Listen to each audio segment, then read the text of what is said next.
মানুষ টাকার অভাবে কতটাই না নিচে নামতে পারে, তাই না? আর নিচে নামবেই না বা কেন?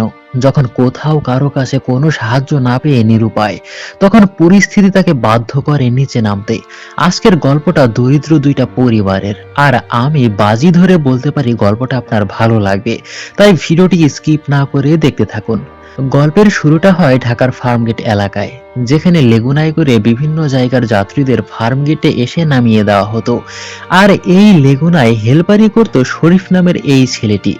যাত্রীদের নামিয়ে দিয়ে তাদের কাছে ভাড়া নিত। আর এই ভাড়া নেওয়ার সময় মাঝে মধ্যে যাত্রীদের সাথে তর্ক বিতর্ক হতো, যেটা দৈনন্দিন জীবনে সচরাচর দেখে থাকি। এরপর তাদের লেগুনার এক মেয়ে যাত্রী শরীফকে জিজ্ঞাসা করে, আচ্ছা ভাই, তেস্তরি বাজার কোন দিকে?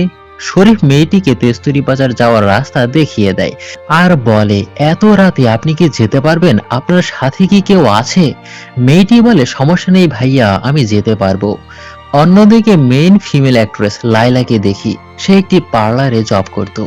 শহরের বড়লোক মহিলারা মেকআপ, আইব্রো, হেয়ার কালারিং, আবার বডি মাসাজও করাতে আসতো এখানে। লাইলা এসব কাজ করত। লাইলার পরিবার তার উপর নির্ভরশীল, তাই লাইলাকে নিরুপায় হয়ে এসব কাজ করতে হয়। শরীফ সারাদিন টিপ মারা শেষে রাতে গুনগুন করতে করতে বাড়ি ফিরছিল।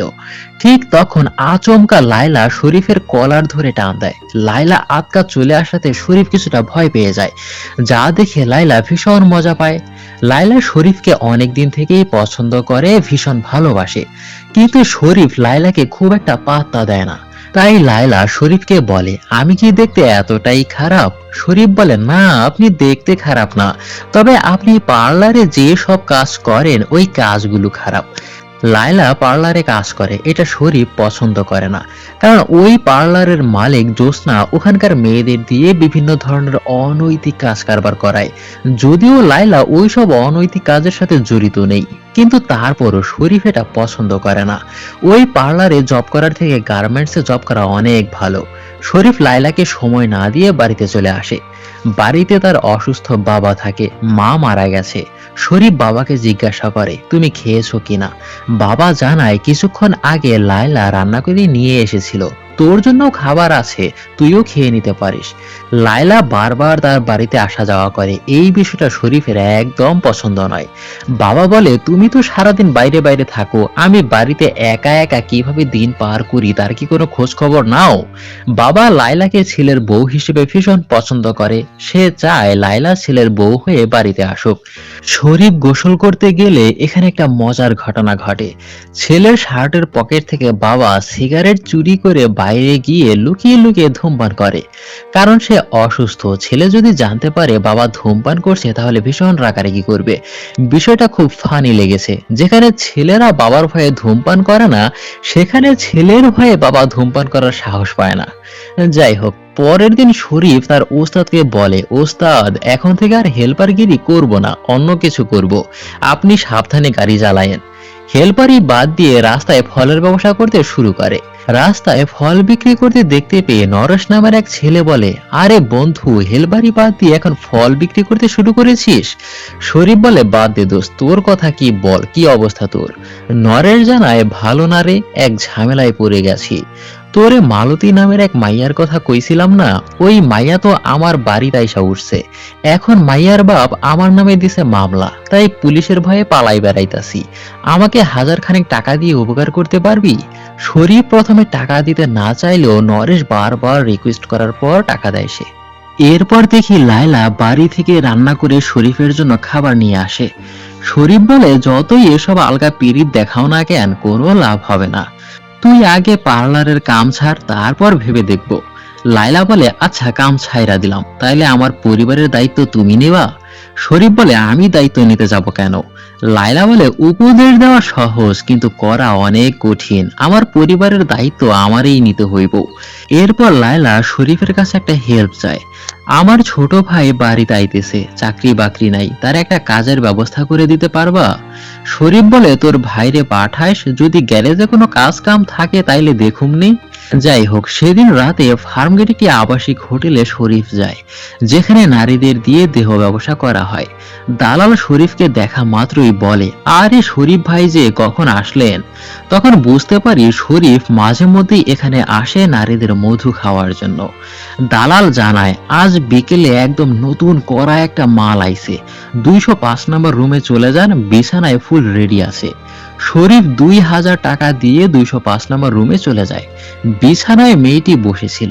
শরীফ মেয়েটির কাছে যাওয়া মাত্রই মেয়েটি ভীষণ ভয় পেয়ে যায় আর কাঁদতে কাঁদতে বলে, প্লিজ আমাকে নষ্ট করবেন না, আমি ভালো ঘরের মাইয়া, আপনি আমার ধর্মের দাদা লাগেন, প্লিজ আমার ক্ষতি করবেন না। শরীফ খেয়াল করে দেখে, আরে তুই সেই মাইয়া না ফার্ম গেটে আমার লেগুনা থেকে নামছিলি। মেয়েটি হাত জোর করে রিকোয়েস্ট করে, আমাকে এখান থেকে বাঁচান দাদা, আমারে প্রেমের ফাঁদে ফালাইয়া এইখানে বিক্রি করে দিয়া গেছে। মেয়েটি পা ধরে বাঁচার আকুতি মিনতি করছিল। মেয়েটি তাকে নাম্বার দিয়ে বলে, এইটা আমার বাবার নাম্বার, বাবাকে ফোন করে প্লিজ জানাবেন তাদের মালতী এইখানে আছে। মালতী নাম শুনে শরীফ বলে, আচ্ছা তরে যে বিক্রি করে দিয়ে গেছে তার নাম কি কোনোভাবে নরেশ? মালতী বলে, হ্যাঁ দাদা, ওই শয়তানটা আমারে এখানে বিক্রি করে দিয়ে গেছে, আপনি তারে চিনেন? শরীফ বলে, না এমনি জিগাইলাম, এই বলে কেটে পড়ছিল। মেয়েটি হাত জোর করে বলে, দাদা প্লিজ আমারে এইখান থেকে বাইরে করে নিয়ে যান। শরীফ বলে, আচ্ছা ঠিক আছে, দেখি কি করা যায়। পরের দিন শরীফ তাদের থানার এসআই কে মেয়েটির ব্যাপারে সব খুলে বলে। মেয়েটি ভদ্র ঘরের মাইয়া, হোটেলের খবর তো আপনি জানেনই, চাইলেই বাইর করে আনা যায় না। আপনি যদি হোটেলে একটা রেড দেন তাহলে মাইয়াটারে বাঁচান যাব। পুলিশ বলে, নরেশ কই পালাইছে? শরীফ বলে, স্যার ওরে পাইলে তো আমিই ছাড়তাম না, হারামজাদা সেদিন আমার কাছ থেকে 1000 টাকা নিয়ে গেছে, আমি যদি এসব কাহিনী জানতাম তাইলে কি ওরে ছাড়তাম আমি? আপনি মাইয়াটারে ছাড়ান স্যার। পুলিশ বলে, আচ্ছা তুই এখন যা, আমি ব্যাপারটা দেখতাছি। শরীফ সেখান থেকে বাড়িতে ফিরে আসলে দেখতে পায় লায়লা তার বাবার সেবা যত্ন করছে, কিন্তু লায়লা বারবার তার বাড়িতে আসে, বিষয়টা শরীফের একদম পছন্দ না, তাই বলে বেহায়া মাইয়া। এই কথা বলাতে লায়লা কষ্ট পায়, তাই রাগ করে সে চলে যায়। বাবা শরীফকে বলে, কাজটা তুই ঠিক করলি না। যাই হোক, পরদিন শরীফ চায়ের দোকানে বসে চা খাচ্ছিল, তখন তার ওস্তাদ এসে বলে, চল শরীফ আজকে সিনেমা হলে যাই ছবি দেখতে, সুপারহিট একটা ছবি আইছে। শরীফ বলে, সারা জীবন তো অনেক ছবি দেখলেন, আপনি আমার লগে চলেন, আমি আপনার সত্যিকারের বাস্তব জীবনের একটা ছবি দেখাবো, চলেন যাই। এরপর শরীফ সিনেমা হলে কাউন্টারে যায় ছবির টিকিট কাটতে। যেহেতু সুপারহিট সিনেমা তাই টিকিট প্রায় শেষ, মাত্র 7টা টিকিট আছে। শরীফ 150 টাকা করে 7টা টিকিটই কিনে নেয়। ব্যাপারটা ওস্তাদ ঠিক বুঝছিল না, মানুষ আমরা দুইজন ও 7টা টিকিট কাটলো কেন। তখন ছবি দেখতে আরেকজন লোক কাউন্টারে আসে, কিন্তু সব টিকিট শেষ হয়ে গেছে। শরীফ তখন ওস্তাদকে বলে, আপনারে এখন আসল সিনেমা দেখাইতাছি। এরপর শরীফ লোকটার কাছে গিয়ে বলে, ভাই কোনো সমস্যা নাকি? সে বলে, হ ভাই, ছবি দেখতে আইছি কিন্তু টিকিট নাই। তখন শরীফ লোকটার কাছে ব্ল্যাকে 150 টাকার টিকিট বিক্রি করে 300 টাকায়, ডাবল লাভ। ওস্তাদ শরীফের এই সিনেমা দেখা পুরাই অবাক। সে বলে, তুই আমারে জব্বর এখন ছবি দেখাইলি রে। এরপর দুইজন মিলে সেদিন ব্ল্যাকে টিকিট বিক্রি করতে শুরু করে। এদিকে লায়লা পার্লারে কাজ শেষে ম্যাডামকে বলে, আপা আমার ভাইটা বাড়ির থেকে আসার সময় অ্যাক্সিডেন্ট করছে, সে হাসপাতালে ভর্তি, অপারেশন করতে হবো, তাই টাকার দরকার আপা, আপনি আমারে প্লিজ 10,000 টাকা দিতে পারবেন? প্রয়োজন হলে মাসে মাসে আমার বেতন থেকে কাইটা রাখেন। কিন্তু ম্যাডাম বলে, আমার কাছে টাকা নাই, কোনো সাহায্য করতে পারবো না, তবে তুই চাইলে একটা ব্যবস্থা করতে পারি। লায়লা বলে, কি ব্যবস্থা আপা? সে বলে, তরে তো কতবার কইছি কিন্তু তুই তো রাজি হস না। আমার কাছে ভালো ভালো ক্লায়েন্ট আছে, 5 স্টার হোটেলে যাবি, এক রাইতে 5,000 টাকা পাবি। কিন্তু লায়লা এসব কাজ করতে রাজি হয় না। ম্যাডাম বলে, ভাইবা দেখিস, নীতি কথা দিয়া পেট চলে না। আর এদিকে শরীফ ও তার ওস্তাদ দুজনে সারাদিন ব্ল্যাকে টিকিট বিক্রি করে বেশ ভালো টাকা লাভ করে ফেলছে। শরীফ বাড়িতে এসে কোথাও যাওয়ার জন্য ফিটফাট হয়ে রেডি হচ্ছিল। আজকে টাকা কামাইছে তাই বাইরে গিয়ে ফুর্তি করবে। সেই সময় বাবা এসে শরীফকে বলে, লাইলা আইছিল, মায়াটা ভীষণ বিপদে পড়ছে, তার টাকার দরকার, তুই আমারে টাকা দে, আমি লাইলারে দিয়া উপকার করতে চাই। কিন্তু শরীফ বিষয়টা সিরিয়াসলি নেয় না। সে বলে, লাইলা যেখানে কাজ করে ওর কাছে মাত্র এই কয়টা টাকা ম্যানেজ করা কোনো ব্যাপার না। শরীফ বাবার কথার গুরুত্ব না দিয়ে বাইরে চলে যায়। এদিকে লায়লা কোথাও টাকার ব্যবস্থা করতে না পেরে বাধ্য হয়ে হোটেলে রাত কাটাতে রাজি হয়। তাই তাকে সুন্দরভাবে সাজিয়ে দেওয়া হচ্ছিল। আর শরীফ আবার হোটেলে আসে মেয়ে নিয়ে ফুর্তি করবে বলে। শরীফ টাকা দেয়। দালাল বলে আপনি রুমে যাইয়া বসেন, মাল পাঠাই দিতাছি। শরীফ রুমে গিয়ে আয়নার সামনে দাঁড়িয়ে স্যান্ট মারছিল। তখন ঘোমটা পরা একটা মেয়ে রুমে আসে। শরীফ বলে ঘোমটা তোলো, তোমার একটু দেখি। মেয়েটি তখন ঘোমটা তোলে। শরীফ দেখতে পায় এ তো লায়লা। লায়লাকে দেখে ভীষণ শকড হয়ে যায়। লায়লাও শরীফকে দেখে খুব ভয় পেয়ে যায়।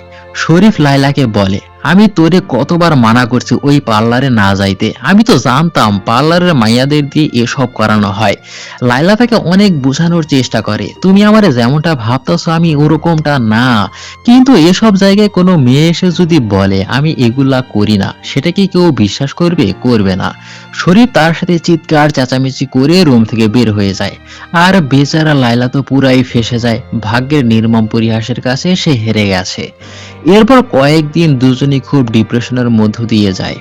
তাদের সাথে কি হয়ে গেল যাই হোক, এরপর দেখি শরীফ পুলিশের সাহায্য নিয়ে মালতী নামের ওই মেয়েটিকে হোটেল থেকে দেহ ব্যবসা থেকে মুক্ত করতে পেরেছে। শরীফ আর যেমনই হোক না কেন তার মধ্যে মনুষ্যত্ব বোধ ছিল, মানুষ হিসেবে ভালো ছিল। প্রত্যেক মানুষের মধ্যে কিছু খারাপ গুণ তো থাকবেই। যাই হোক, শরীফ মেয়েটিকে ট্রেনের টিকিট দিয়ে বাড়ি চলে যেতে বলে। মেয়েটি শরীফের এই উপকারের কৃতজ্ঞতা জানায়, তার এই উপকার কখনোই সে ভুলবে না। শরীফ জরুরি কাজের জন্য চলে যায়। ঠিক তখন লায়লা ওখানে এসে এসব দেখে মেয়েটিকে বলে শরীফের সাথে তাহলে তোমার এসব চলে, প্রেম চলে? মেয়েটি বলে মুখ সামলাই কথা কবেন, সে আমার দাদার মতো, দাদার থেকেও বেশি কিছু। লায়লা তখন বলে দাদা মানে? তখন মেয়েটি সব ঘটনা খুলে বলে। মেয়েটার কাছে সব সত্য জানার পর লায়লার ভুল ধারণা ভেঙে যায়। শরীফ ওই দালালের সাথে সাক্ষাৎ করে। দালাল জানেই না লায়লা শরীফের পরিচিত ছিল। দালাল বলে মেয়েটা প্রথম দিনই আমার ব্যবসার 12টা বাজাই দিছে। আপনার কাছে যে গিয়েছিল সেদিনই ওই মায়াটা প্রথম আইছে। তার ভাইয়ের নাকি কি সমস্যা ছিল, তাই মেয়েটা টাকার দরকার, তাই আসছিল। শরীফ এই কথা শুনে তার বাবার কথা মনে পড়ে যায়। বাবা তাকে বলেছিল লায়লা বিপদে পড়েছে, তার টাকার দরকার। এরপর সন্ধ্যায় শরীফ বাড়িতে চলে আসে। বাবাকে দেখে বলে ওহো, আপনার ওষুধ আনতে ভুইলা গেছি, আপনি ফোন করে আমারে কবেন না? কিন্তু বাবার কোনো সাড়া শব্দ ছিল না। শরীফ বাবাকে এসে ধরলে বাবা কাত হয়ে যায়। বাবার চোখ বন্ধ, মুখে কোনো কথা নেই। শরীফের বাবা আসলে হঠাৎ মারা গেছে, সে আর বেঁচে নেই। শরীফের জীবনের একমাত্র ছায়া ছিল তার বাবা, সেও দুনিয়া থেকে বিদায় নিল। বাবাকে হারিয়ে শরীফ খুব দুঃখে শোকের মধ্য দিয়ে যেতে থাকে। এরপর একদিন শরীফের এই দুঃখ সময়ে লায়লা তার কাছে আসে। লায়লা এসে বলে খাইছো তুমি? শরীফ বলে খাইতে ইচ্ছে করে না রে। লায়লা বলে আমার সাথে না হয় রাগ করছো, খাওয়ানোর সাথে কিসের রাগ? শরীফ বলে রাগ না রে, আমি সেদিন যদি তোরে বিপদে সাহায্য করতাম তাইলে সেদিন তোর খারাপ পথে যাইতে হতো না। লায়লা বলে একটা জিনিস ভালোই হয়েছে, তুমিও মানুষ চিনছো, আমিও মানুষ চিনছি। শরীফ বলে তাই বলে তুই খারাপ পথে যাবি? লায়লা বলে আমি না হয় বিপদে পড়ে গেছি, তুমি কেন গেছিলা ফুর্তি করতে? শরীফ তখন চর মারতে নেয়। লায়লা বলে থামলা কেন, মারো আমারে। তুমি আমারে যেই পাপে পাপি কইতাছো না, তুমিও সেই একই পাপে পাপি। তোমারে যখন ভালোবাসছি তখন ভালোবাসার দাম দাও নাই, আর এখন তোমার জ্বলতাছে। যদি পারো একটা মানুষের দায়িত্ব নিয়ে তারপরে তর্ক করতে আসবা। এই বলে লায়লা চলে যাচ্ছিল। শরীফ বলে দাঁড়া। লায়লা দাঁড়ালে শরীফ তার হাত কাছে টেনে নিয়ে বলে আমি তোর দায়িত্ব নিলাম। লায়লা সবকিছু ভুলে গিয়ে বলে আমারে রাইখা আবার চলে যাবা না তো? শরীফ বলে তোরে ফালাই আমি কোথাও যাব না, তুই শুধু আমার। এরপর দুজন দুজনের জড়াই ধরে অনেক ইমোশনাল হয়ে যায়। আর গল্পটা এখানেই শেষ হয়ে যায়। তো বন্ধুরা, ভিডিওটি কেমন লাগলো অবশ্যই কমেন্ট বক্সে জানাবেন। সবাইকে ধন্যবাদ।